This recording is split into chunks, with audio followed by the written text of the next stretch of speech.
Un acharnement ou une dérive politique de la part du régime de Conakry? En tout cas, cette question est sur toutes les lèvres des militants de l'UFR. Au sein de l'Union des forces républicaines, on manque même des mots pour qualifier cet acte des autorités guinéennes empêchant leur leader de quitter mercredi 14 octobre 2020 le territoire pour se rendre à Abidjan pour des raisons sanitaires. Pire, Sidya Touré a vu ses documents de voyage confisqués. Face à cette situation, cet activiste du parti n'en démord pas.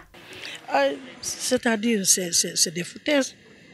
Sinon, un citoyen, on ne doit pas le bloquer. On ne doit pas le bloquer. Il n'est pas candidat, ni rien. Est-ce qu'on doit le bloquer à l'aéroport? Surtout, il va pour les soins. Pour 2 jours, il revenir. Moi, je pense que c'est un peu gauche. C'est pas ça la démocratie. La démocratie, le citoyen est libre de ses mouvements. Il doit sortir, rentrer, il est libre de ses mouvements. Ou bien, c'est ça. Il faut qu'il fasse beaucoup attention à l'autorité. Sinon, c'est pas bon.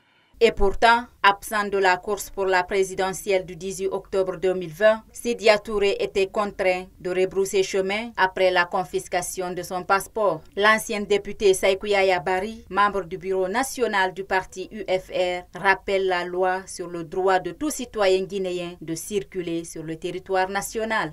Nous avons été étonnés de constater qu'il est allé à l'aéroport après que le protocole a fait son travail, pour pouvoir s'embarquer parce qu'il va pour un contrôle.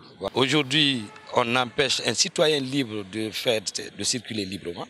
Ça nous amène à dire que nous sommes en train de vivre dans une dictature noire aujourd'hui dans notre pays. Et je rappelle que ceux qui sont en train de le soutenir doivent savoir qu'il y a un adage qui dit que la révolution se nourrit de ses enfants. Et ceux qui le soutiennent doivent savoir que la dictature, quand ça arrive, ça ne les épargnera pas. Donc je lance un appel aux citoyens, qu'ils soient de l'administration et partout qu'ils soient, de savoir que Alpha n'a rien ici. Il ne laisse aucun héritage dans ce pays.